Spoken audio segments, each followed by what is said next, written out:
Hello, hello! Welcome to my video where I'm going to use a bunch of big words such as reactive hypoglycemia caused by gluten sensitivity. Hopefully by the end I can make all this stuff make sense for you, but I just want to talk to you about what I've been going through because I believe a lot of people might have similar issues that are going undiagnosed. So first let me break down some of those words that I was saying. You guys may have been hearing things like celiac disease, gluten intolerance, gluten-free diet, and probably don't really know what it means. Gluten is the protein found in grains such as wheat. It's also found in other ones such as rye and barley, but mostly in the American diet we eat a lot of wheat. A gluten intolerance means that our body cannot handle that protein, and we have a lot of different symptoms when we have that. So gluten intolerance, also known as celiac disease, is a set of symptoms in response to somebody eating gluten. It can vary greatly, but most often it's intestinal discomfort, diarrhea, rashes, anemia, fatigue, and more. Gluten sensitivity can also vary greatly in symptoms. It can be, intestinal discomfort, fatigue, difficulty breathing while exercising, and the list goes on.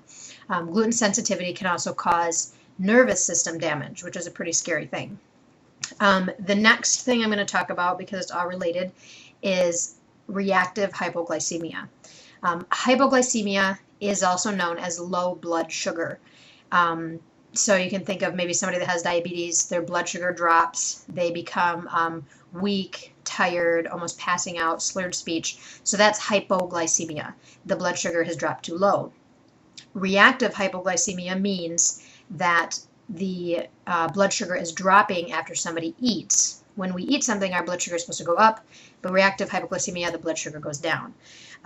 So what I determined I was having is my blood sugar was dropping after I ate gluten products. So the big fancy medical term would be reactive hypoglycemia due to gluten sensitivity. Okay, so we got all those words under control.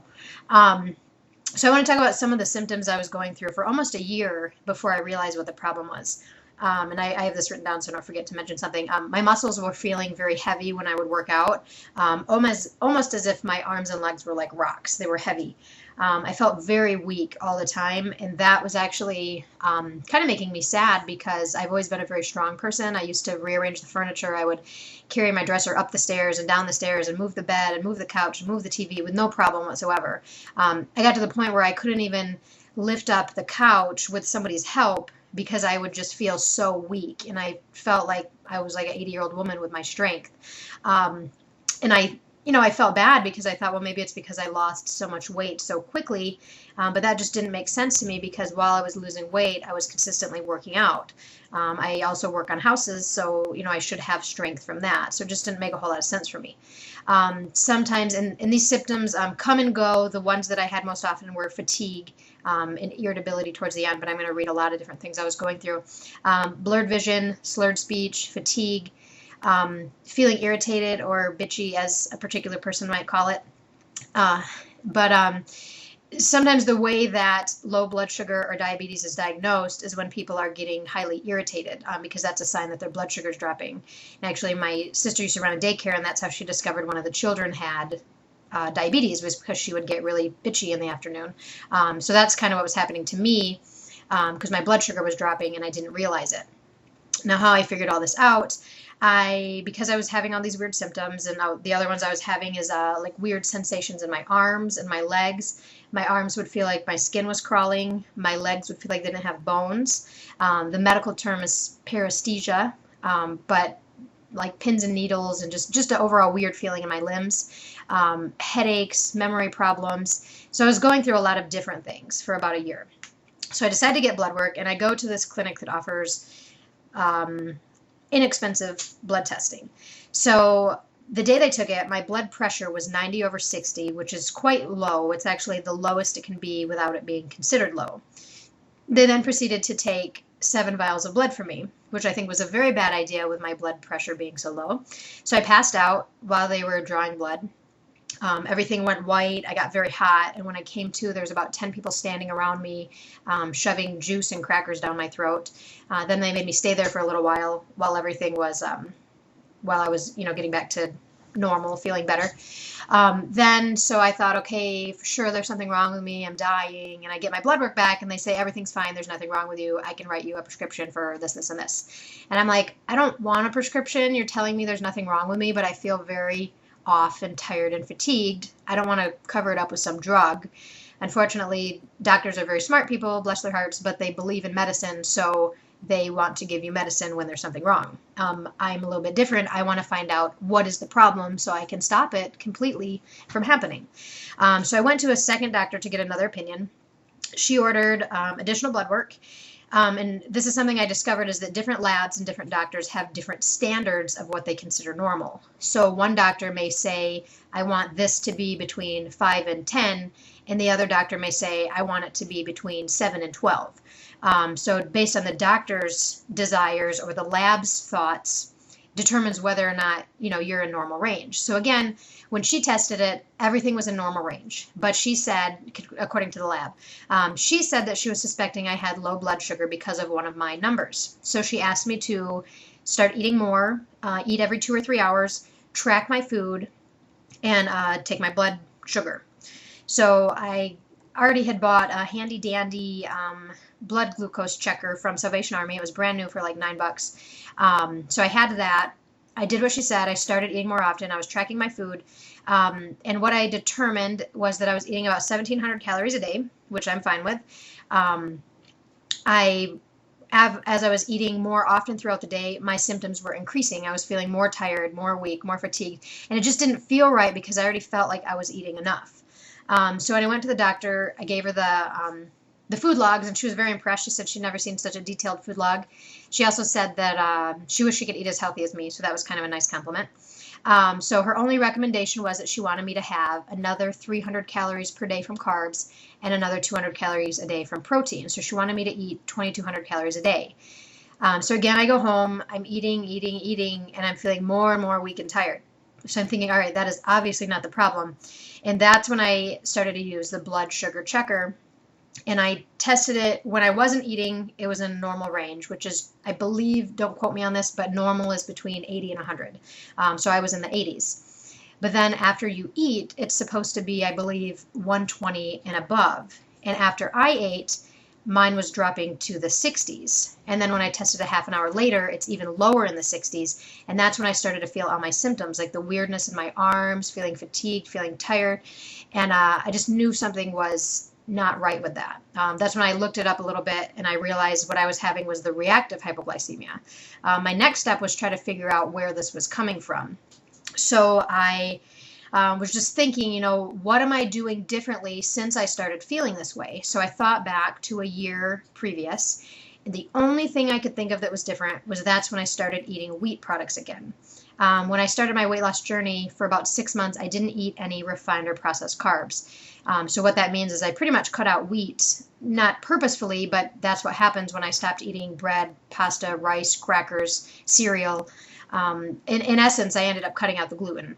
So when I added it back in is when I started experiencing these problems. A few years back, my stepfather discovered he had celiac disease to where he couldn't eat gluten. So he went on a gluten-free diet.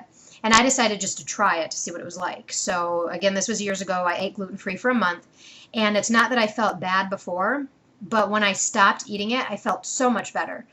So what that showed me is that even people that don't have an intolerance, if they stop eating it, they will feel better. But because I didn't have the intolerance, I went back to eating normal. I would say the gluten bothered me for about a week. But then for the next couple of years, I was fine. Now that I left it alone for about 6 months and I added it in, I started having more of a reaction to it. And the only thing I can think of what happened is I imagine an alcoholic who drinks a pint of alcohol a day and doesn't feel anything because that's what they drink every day, so their body's used to it. Compared to somebody who only drinks a shot once a month, that shot's going to affect them. It's definitely not going to affect the person that drinks a pint. But if that person who has the tolerance stops drinking for a couple years and then they return to drinking, a shot will affect them. So I kind of think maybe that's what happened to me with gluten, is because I left it alone for so long, when I tried to add it back in, my tolerance was gone. And I don't know if I mentioned this, but gluten comes from the Latin word glue. So if you can imagine, it's like this glue-like substance. In your intestines, you have lots of little finger-like things that absorb the nutrients. So when the gluten gets in there, for some people, it kind of just comes in and like glues them all down. And that's why people end up with anemia and vitamin deficiencies, is because their body's not able to absorb the nutrients. I'm not a doctor, so I don't know, but I kind of think maybe that's why my blood sugar was dropping, is because I wasn't absorbing a lot of the nutrients that were passing through. So anyways, let me move on to when I started eating gluten-free. I decided to go gluten-free to see if this is what was causing my blood sugar to drop. And within 2 days, I was feeling incredibly better. Most of my symptoms had went away. Just to test it out, I ate a wheat tortilla. And within an hour, I was feeling very bad again. I was feeling fatigued. I had the weird sensations in my arms. I didn't have any more blood checker strips, so I couldn't test it, but based on my symptoms, I know that my blood sugar had dropped. That's when I determined, all right, this is most likely what's going on with me. I hear a lot of people, like my friends or people I work with, complain about tons of different things, feeling fatigued, diarrhea, intestinal discomfort. I think that there's so many people that suffer from this and they don't even know, and they just continue to eat gluten because it's in everything that we eat. And that's why I'm making this video, is because I want people to know that maybe they're living with something that's been undiagnosed, and this might be the solution, is to go gluten-free. So anyways, let me talk a little bit more about this. They're starting to find a link between gluten sensitivity and diabetes. And they're finding that people who are diabetic, who go on a gluten-free diet, are reducing or eliminating their diabetes symptoms, which is pretty significant. I wanted to talk about how, and one thing I was reading that, because I mentioned before that I really crave certain carbs, such as, maybe not necessarily bread, but if I eat pasta, I crave it. If I eat cookies, I start craving them. If I eat, that sort of stuff, once I eat it, I crave it. And I was reading that when you have some sort of a food intolerance or sensitivity or an allergy, your body can actually crave it, which seems quite opposite of what it should do. But if you have some sort of allergy, your body can actually crave that particular thing. And it's interesting to me that I crave that particular thing, even though it makes me feel bad. But what I wanted to talk about was how eating gluten can cause weight gain if you're insensitive or intolerant to it. And I'm going to read a little bit. It says hypoglycemia and celiac disease are commonly associated. Cravings from malabsorption, remember I mentioned those little hairs are mushed down, typically cause an unsuspecting person to eat too much carbohydrate, especially the simpler types like sugar, bread, crackers, rice, pasta, and potato chips. Eating habits can develop that result in this sequence. When we eat, we have excessive blood sugar spikes, so it goes up. Our body sends out excessive amounts of insulin to help it lower. Then we have a crash. We feel fatigued, tired, irritated. We want to eat something. So then the process repeats. We eat something. We feel better. We have the blood sugar spike. Insulin sent out. We have a blood sugar drop. We feel tired, hungry, fatigued. We want to eat. So we eat. So it gets this cycle going. And when I first cut out the gluten, when I would eat it here or there, I would get in this cycle. I could feel it pulling on me, wanting to eat when I'm fatigued. When I was obese, I would literally be eating on my way to bed. I would grab something out of the fridge and eat it as I walked to bed. And that's kind of what it was. It was like I was trying to fight off that feeling of fatigue. And I have a feeling that this is what happens with a lot of people, is they're trying to fight these symptoms they're having, and food is like a Band-Aid. It temporarily makes them feel better, but then it makes it worse. And also, be careful, because if you switch over to gluten-free diet, it can cause weight gain if you're not careful. The reason being is because a lot of the alternatives, for instance, I bought some rice English muffins, and the calorie count was 2 or 3 times higher than a wheat one. So you just have to be careful if you do decide to make the switch to gluten-free products to watch the calorie count. Ideally, if you can cut out gluten and wheat products and not replace them with other grains, that would aid you with weight loss. If you keep in mind, grains are what we feed animals before we send them off to slaughter and fatten them up so we can, get more meat. So if we can cut back on the grains, that actually can help us with weight loss. When you're, one of the reasons that, just a couple other things I was experiencing that have pretty much gone away since I've cut out the gluten is I have been told that I talk in my sleep, and I've been told that I become very bitchy in my sleep. I don't have any memory of it in the morning, but I guess I get very angry and confrontational when I'm disturbed in my sleep. Again, having no memory of it. But one thing I was reading about low blood sugar is that it causes automatic behavior, and talking in your sleep is considering automatic behavior. It says automatic behavior can be exhibited while sleeping. Subjects can hold conversations, sit up, and even open their eyes. I've done this before. I have no memory of it. Since cutting out gluten, I no longer talk in my sleep. When I eat it, maybe 1 or 2 days in a row, I start talking in my sleep again. I start getting that weird feeling in my arms again. I start getting, fatigued and weak. So even though the doctor has not diagnosed me with the specific term I'm giving, reactive hypoglycemia caused by gluten sensitivity, all I know is that when I stopped eating gluten, my symptoms went away. That is enough for me to leave it alone.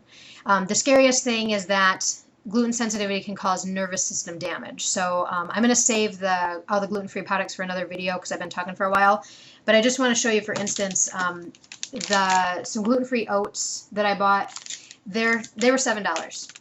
The regular oats I normally buy were $3. So it's kind of frustrating to spend an extra $4. But when I think about the fact that it was causing me nervous system damage and to feel weak and tired and all that sort of stuff, I say that the $4 is definitely worth it to buy the gluten-free version.